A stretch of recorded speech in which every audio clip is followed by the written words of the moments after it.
ماذا لو هي عبارة عن تخيلات. ماذا لو كان الفنان محمد عطيفة صوت من أصوات زمان، أي صوت يفضل أن يكون؟ أتمنى والله. أي صوت تفضل أن تكون من فنان زمان؟ أبو بكر سالم. أبو بكر سالم. تحب أبو بكر جدا. من ما يحبش أبو بكر؟ أكيد أبو بكر الحنجرة الذهبي. الله أكيد. طيب الله يشفيه. آمين يا رب. هو متعرض لوعكة صحية، الله يشفيه بإذن الله تعالى. والفاتحة. طيب. الفاتحة بإذن الله يشفيه ويشفي أمة الإسلام أجمعين. أكيد. بسم الله الرحمن الرحيم، الحمد لله رب العالمين الرحمن الرحيم مالك يوم الدين، إياك نعبد ونستعين اهدنا الصراط المستقيم الصراط الذين أنعمت عليهم غير المغضوب عليهم ولا الضالين آمين. أحسن الله إليك. أحسن الله إليكم. محمد، لو امتلكت المقدرة على أن تغير في حياتك ما ستغير؟ ولا شيء تغير شيء؟ ولا أغير شيء. مقتنع بكل شيء؟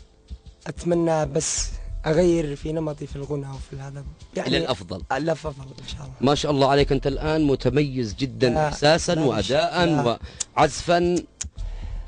ضروري أحسن واحد يعني بإذن الله. الواحد يطمح أكيد. أكيد يحاول يطمح أكيد، والجديد الجديد إن شاء الله. بالضبط. طيب محمد، بإذن الله أنك تحقق اللي في نفسك إن شاء الله.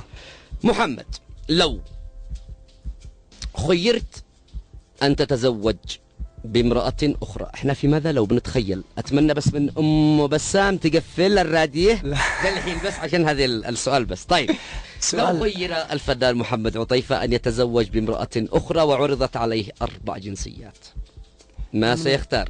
ممنوع. احنا في ماذا لو، خلينا نتخيل، ضروري إلزامي تجاوب يعني. خلينا نتخيل عرضت عليك 4 جنسيات، هل مثلا لبنانية، سورية، مصرية؟ أقول لك سؤال ممنوع نهائي. وزارة الداخلية قوية لهذه الدرجة؟ يا خلاص. أيوة. احنا بنتخيل. هي حتيجي ما تقلقوش بس. محمد، احنا بنتخيل، خلينا نتخيل، ما فيش مشكلة نهائيا. تخيل. نتخيل. طيب تخيل أنت. أنا لا. ما تشيش. ممنوع. ايش اللي ممنوع؟ مش فاهم. معايا واحد بالعالم بكل خلاص. احنا بنتخيل. ايش تتخيل؟ صعب التخيل يعني. صعبة والله اني قوي ما شاء الله. خايف ترقد خارج اليوم؟ لا. ايوه خايف بعدك. خايف انام خارج اليوم. يعني نسحب السؤال هذا. انا مصر، ما داري ليش. ايش مصر؟ احنا بنتخيل لو مثلا قررت الزوج الثاني، لو مثلا ايوه لو خيرت ما بين 4 جنسيات، سورية، مصرية، سودانية ولبنانية، أي حتختار؟ أنا داري إنك مقتنع باللي معك، والله يقنعك طول العمر بإذن الله، ويقنعها فيك بإذن الله، وتستمروا طول العمر بإذن الله تعالى أكيد. ولكن إحنا في ماذا لو بنتخيل طبيعي جدا، تخيل صعب. تخيل عادي جدا. تخيل صعب. قال لو قلنا كلمة لو لبنينا قصرا في الجو. ومصرنا محمد عطيفة يجاوب لو سمحت، كل الفنانين اللي صدفتهم جاوبوا. مثلا ايش حتختار؟ سودانيا خلاص عادي. سودانية. حلو جدا، في جمال في السودان غير عادي. ليش اخترت السودانية؟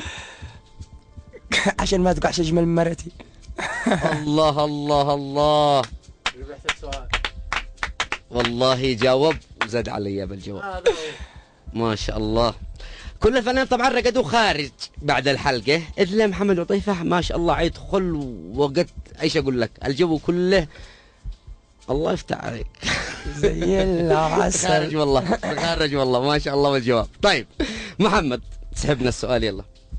لو أجبرت أن تبتعد عن الفن وتختار مهنة بديلة، أي مهنة ستختار؟ احنا في ماذا لو، لا تقول ليش لا. أي مهنة.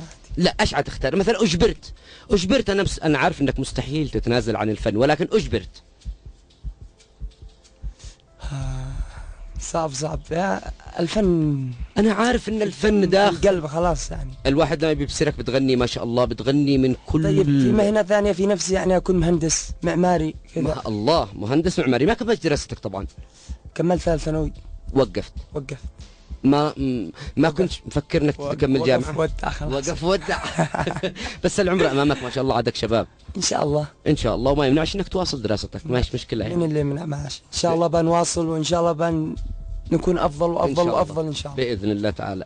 طيب محمد، قلت هتختار مهندس معماري، يعني تشي تصمم بيوت مثل ما بتصمم الأغاني ايه وتهندسن، ما شاء الله. اللي في نفسي بس اللي في نفسي هذا اللي في يعني نفسك. اصمم للناس المساكين، الله. للناس يعني افعل شيء أكيد والله. أكيد. أجر والمثوبة من الله ان شاء الله. هذا اللي في نفسي بس والله. الله. في نفسي الناس كلهم يسمعوا المرتاحين يعني أكيد. ينتبهوا للناس. هي دعوة صح من خلالك محمد، وكذلك من خلال البرنامج ومن نجوم جراند ومن جراند اف ام، دعوة لكافة لنا كلنا ان احنا نتساعد فيما بيننا في هذه الظروف أكيد. الصعبة. لو ما جداً تساعد الجميع. يعني أكيد. صعب جدا أكيد.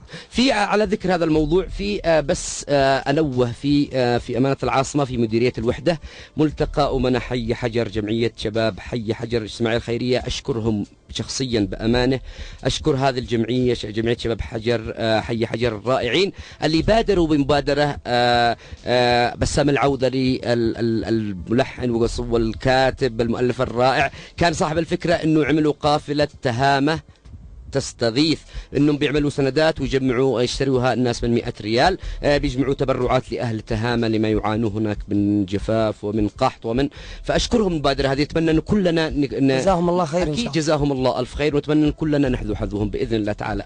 محمد، نعود لاجواء ماذا لو كانت هناك فرصه لمحمد عطيفه ان يحصل على قدره خارقه، ما سيختار؟ اصلح بلادي. اوكي، هذا حلمنا اليمنيين كلنا، نحن نصلح البلاد يعني ونخرج من الوضع هذا باذن الله. قدرة خارقة، يعني القدرة الخارقة هذه اني اصلح بلادي واسوي يعني ابني بلادي واخلي احلى بلاد في العالم. الله. هذا اللي اتمنى باذن الله تعالى. ما اخذ ارشحك بكره يا محمد. لا والله اتمنى هذا الشيء والله انا بامانه جوابك خلاني اسكت، لانه حتى كان مسار السؤال غير، ولكن انت رجعت الوطني وانا احييك بامانه. الله يخليك. وكان الجواب رائع جدا. طيب محمد، لو المؤيدين طيب لو خيرت ان تغني اغنيه دويتو مع فنان عربي، من الفنان الذي ستختار وما هي الاغنيه؟ عبد المجيد عبد الله. عبد المجيد عبد الله. كيف اسيبك؟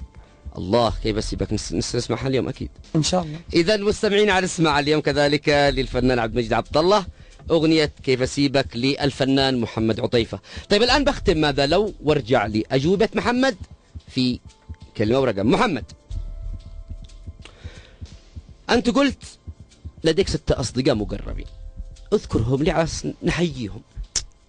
اول صديق واخي بسام يستاهل. صديقي علي النويري. الله. صديقي ميدو. صديقي عمار. موقي. عمار. الله، عمار حسين موقي، بنوجه له التحيه خاصه الفنان الرائع، كان ضيفنا في واحد اصدقاء خيرات. الستة اذا بنهدي لهم كلهم مننا اجمل وارق يعني اصدقاء خيرات ما تقدر توصف، بس ما شاء الله. محمد الحواني قلنا أكيد. اصدقاء خيرات. محمد الحواني طبعا اخوه علي ما شاء الله. طيب اكيد. طيب وعماد الحاكم، كثير اصدقاء خيرات يعني ما تقدر توصف. اذا كلهم بنقول لهم. هذا سؤال محرج والله، يعني بتسوي لي مشاكل. لا انت قد قلت كثير منهم كل اصدقاء سويت لي مشاكل. هذاك بيقول مش صديق وهذاك يعني اصدقاء خيرات 6 قليل والله، يعني اقول لك الشعب كله صديقي وحبيبي. تستاهل، والشعب كله يحبك وانا متاكد من هذا الشيء لانك متميز يا محمد واخلاقك يعني عاليه. اليمن كلها صديقي وكلها احبابي وكلهم اخواني وكلهم الله على راسي والله. الله. محمد، قلت 4 احلام تشي تحققها، ما هن؟ احقق اول شيء رضا الله. الله اكبر. كلنا ثاني شيء رضا الوالدين. ثالث شيء ان الله يصلحني ويصلح ابني ويصلح زوجتي ويصلح الله. ورابع شيء ان الله يصلح البلاد ويصلح العباد ويصلح كل شيء ان شاء الله. وقاداتنا، ونتمنى بس ان الله يصلحهم باذن الله تعالى. طيب محمد، قلت 5 من الفنانين المقربين اليك اصواتهم يمنيين او عرب. اول شيء ام كلثوم. الله. ثاني شيء الله. ابو بكر سالم. ثالث شيء سنيدار. الله. سنيدار. السمة. عبد المجيد عبد الله. الله. طيب مكانين يتمنى محمد عطيفة ان يزورهما، ما هم؟ اول حاجة في العالم واي حد يتمناها في العالم هي زيارة بيت الله. تحج باذن الله. الله يوفقك ويوفقنا باذن الله. واتمنى واللي في نفسي يعني اني اشل جدتي تحج معايا بس. يا الله. ان شاء الله. ان شاء الله. هذا اللي اتمناه. بتوفق. طيب هذا أول مكان تصلح العباد يعني، وتصلح الأمور وتصلح إن بس. شاء الله بإذن الله. هذا أول مكان. ثاني مكان؟ ثاني مكان أماكن كثير ما أقدر أوصف لك. يعني أنت قلت لي مكان أنت تتمنى تزورهن. أولهن مكة بإذن الله، الله يوفقنا ويوفقك. ثاني شيء اللي أتمنى أروح تركيا يعني. تركيا أكيد سياحة بإذن سياحة الله. بإذن الله، وكمان تصور فيديو مبارك إن شاء الله. إن شاء الله. وبعدين الجو هناك يعني يخليك تغني بدون شعور إن شاء الله. الله أكيد أكيد. طيب محمد، هنرجع لمحمد مستمعينا ونكمل نجوم جراند مع محمد، ولكن في الدقيقة خلونا مستمعينا نطلع فاصل ونرجع نكمل نجوم جراند مع الفنان الرائع محمد عطيفة.